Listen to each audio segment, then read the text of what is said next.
Assalamualaikum warahmatullahi wabarakatuh. Perkenalkan, nama saya Muhammad Angga Fernanda dari kelas MNC 23 dengan NPM 234111050. Di sini saya akan menjelaskan tentang monopoli. Pengertian monopoli. Kata monopoli sendiri berasal dari bahasa Yunani yang berasal dari kata momos, yaitu sendiri, serta polein yang artinya ialah penjual. Dari akar kata monopoli tersebut, istilah monopoli pun dapat didefinisikan sebagai suatu kondisi di mana hanya ada satu penjual yang memasok ataupun menawarkan suatu barang maupun jasa-jasa tertentu.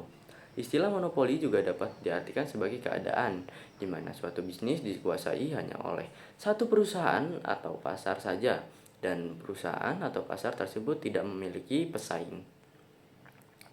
Monopoli juga dapat diartikan sebagai keadaan bisnis yang dipegang secara penuh hanya oleh satu perusahaan saja.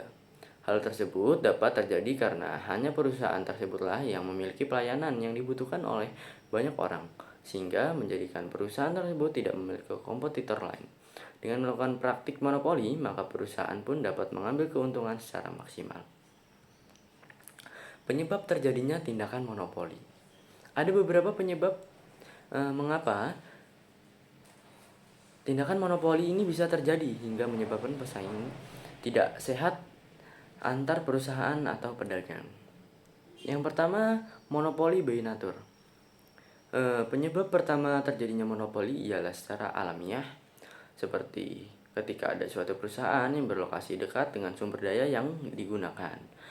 Maka letak geografis maupun iklim dari lokasi tersebut juga akan mendukung perusahaan tersebut untuk menjadi satu-satunya perusahaan yang menyediakan produk serta jasanya. Yang kedua, ada monopoli by law. Penyebab kedua adalah karena peraturan atau undang-undang yang berlaku di suatu negara. Hal tersebut ditunjukkan guna membuat suatu produk maupun jasa berkaitan dengan kebutuhan masyarakat, sehingga harga dapat dikendalikan oleh pemerintah. Monopoli by lisensi. Penyebab ketiga dari adanya kegiatan monopoli ialah karena suatu perusahaan memiliki hak paten atas kekayaan intelektual yang dimiliki perusahaan tersebut. Contohnya seperti perusahaan Microsoft dan Google. Ciri-ciri monopoli. Yang pertama, hanya terdapat satu pemasok atau satu perusahaan saja. Ciri pertama ini tentu adalah ciri dari monopoli yang paling mudah diidentifikasi ketika perusahaan melakukan monopoli. Maka perusahaan tersebut akan menjadi satu-satunya pemasok barang atau produk yang dibutuhkan oleh masyarakat.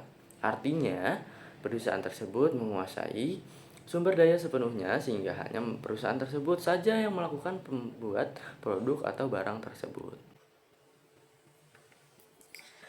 Yang kedua, tidak ada barang pengganti atau substitusi.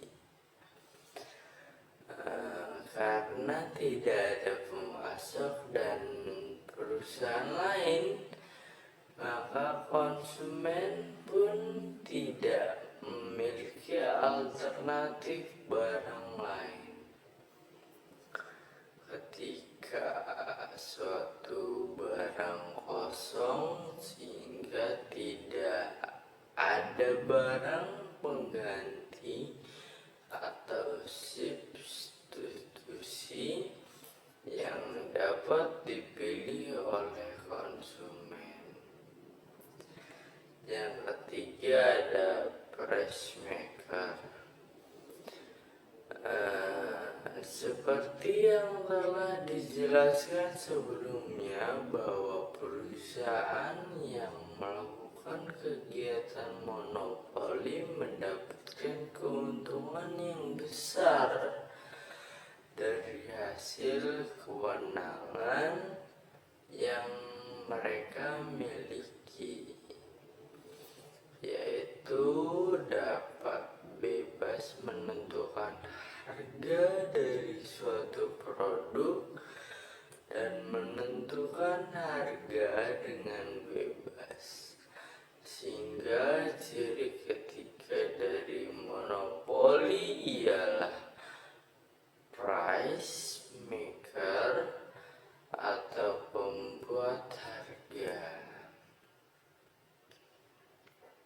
Yang keempat ada calon pendatang baru akan kesulitan untuk memasuki pasar.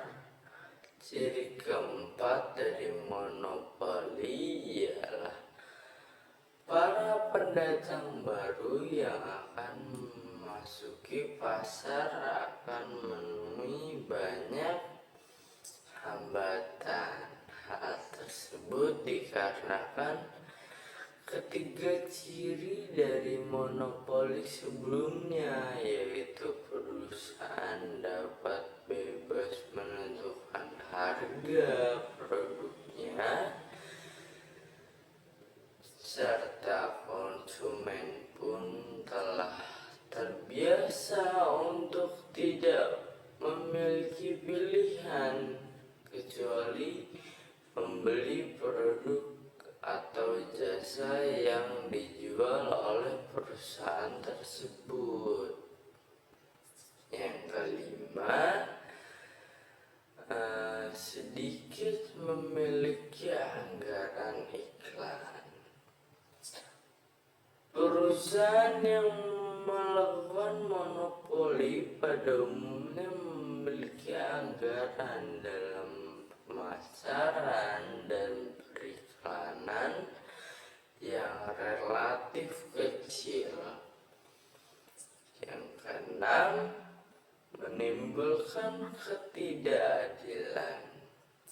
Praktik monopoli yang terjadi dapat menimbulkan ketidakadilan serta kerugian bagi masyarakat. Sekian penjelasan saya tentang monopoli. Wassalamualaikum warahmatullahi wabarakatuh.